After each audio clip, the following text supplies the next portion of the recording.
Hey Finxters, welcome back. Now in this video we are going to discuss what is HTML or Hypertext Markup Language. Now you might ask me, why do we even need to learn about HTML? In order to scrape a website or to extract something from the website, you need to know how the web page is actually designed. What are the elements that make up the website? So that's why it is important to know what is hypertext markup language, because this is the markup language that helps you to design the web page. HTML is actually used to create electronic documents that are displayed on the World Wide Web. Each page contains a series of connections to other pages called hyperlinks. Now, every web page you see on the internet is written using one version of HTML code or another. So that typically means that any page that you see on the internet definitely has some embedded HTML behind it.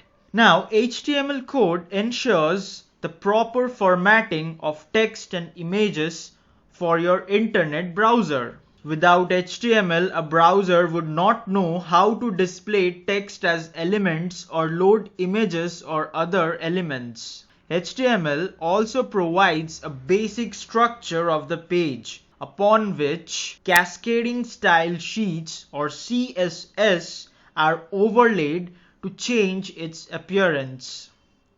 In layman's term, one could think of HTML as the skeleton of a web page and CSS as its skin. Now this image has nothing to do with our course, but whenever you think of HTML, you'll remember that you saw some skeleton, and then you can link to that and think of HTML as the skeleton of a web page. Now the key or the major component of an HTML page is a tag. Typically, many tags together along with the content will make up the HTML page. So let's have a look how an HTML tag looks like. So as you can see on the screen, HTML tags are like keywords which define how the web browser will format and display the content. Now there are numerous HTML tags. This is just an example. However, most HTML tags contain three main parts: the opening tag, the content, and then the closing tag. However, we also have a few HTML tags which are unclosed. For example, the image tag. Now we will get to that a little later. However, in this example on the screen, we have the link tag, which is used to link a certain text or image to another resource, which can be another web page. Now if you look closely, A is the tag, while A has certain attributes. The attribute name for the link tag A is href, which stores the link to the web page that we want to redirect the user whenever the user clicks on the given content. The content is web scraping, as you can see on the screen.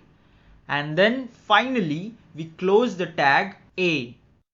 Also, if you notice on the screen, the tags are enclosed within less than and greater than angle brackets. So this is the case with most of the tags in HTML.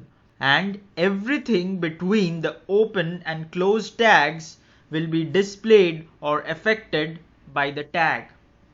So what do I mean by that? If I define anything or any attribute within the opening tag, then that will affect the content, while the content which lies within the opening and closing tags will be displayed on the screen.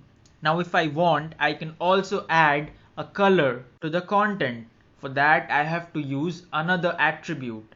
Now to explain that, I would have to dive deep into HTML and show you how to use HTML to design your own web page.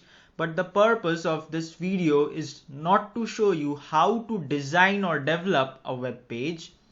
Rather, it is focused to help you understand how the tags work, how an HTML page actually looks like, what are the different components of the HTML page, and so on, so that you can use them to scrape your website.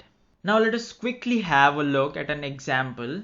Now this is a very simple and very basic example of how an HTML page looks like. Now in order to view how the HTML page looks like, or what is the exact HTML code behind this web page, you need to right click on the web page and then click on View Page Source.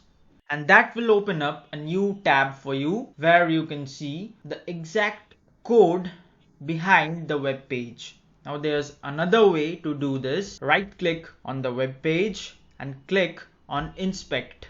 Now as you can see, as soon as you did that, a window opened up on the side or on the right side of the screen. Now let's discuss the tags one by one. Now if you can see on the screen, or maybe I'll increase the size so that you can visualize things in a better way. I hope the screen is clear now.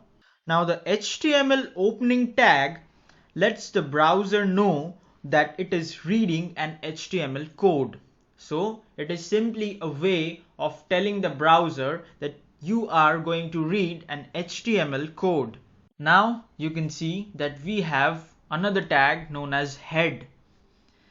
The head section contains information about the page, such as its title, meta tags, and where to locate the CSS files.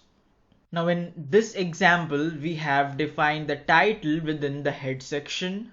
So it's web scraping, and if you look above, this is the title. So when you define web scraping within the title, that would be reflected on this tab. Now let's move on to the body tag.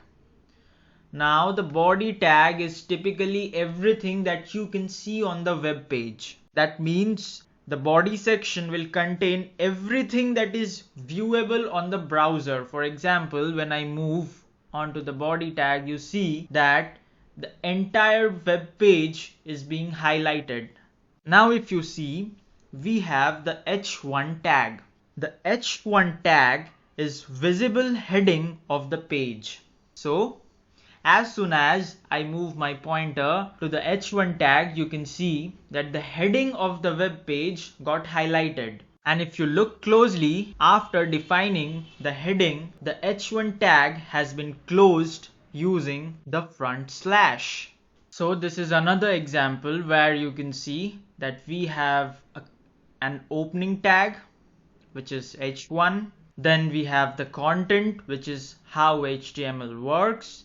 And then we close it using the closing tag. After that, we have another tag which is used to define a paragraph within the web page.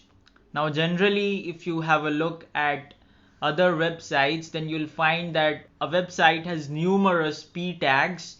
Since a website will have numerous paragraphs, so there will be a lot of p tags within a given website or a given web page. And now we move on to the interesting image tag. Now if you have a look at this tag, this is an example of one such tag where we do not use a closing tag. Instead, we have the name of the tag within the angle brackets, and it also contains numerous attributes as shown in this case. The numerous attributes used in case of the IMG or the image tag are src or source, which defines the path to the actual image that has been embedded in the web page. Then we have the alt attribute, which contains a certain text that will be displayed if the image for some reason is not visible on the screen. And then we have the width and the height attributes which define the width and the height for the image on the web page. Then we move on to the next paragraph, which contains another tag. Now this is a link tag which contains a link. So if you move on to this link, you'll find some very interesting articles relating to Python and freelancing. Now this link is embedded on the content or on the text Finxter. So as I highlighted this section, if you look on the left hand side of the screen, we have the text Finxter. So as soon as I click on Finxter, it will take me to that link. So let me do that and show it to you. And now as you can see, we are into the Finxter blog. Now that we are on a different web page, we get to see a set of numerous other HTML tags, but now we have an idea about what an HTML page looks like or how an HTML code looks like. Now if you see here, we have a div tag, and this is what we are going to use quite a lot while scraping our website. Within the div tag, we have certain attributes like class, style, ID. Later on in this course, we are going to see how we can use these attributes to extract specific sections from the web page and then use them accordingly. Okay, so that was it for this video. Now please join me in the next video where we are going to dive into web scraping and learn how to extract content from web pages.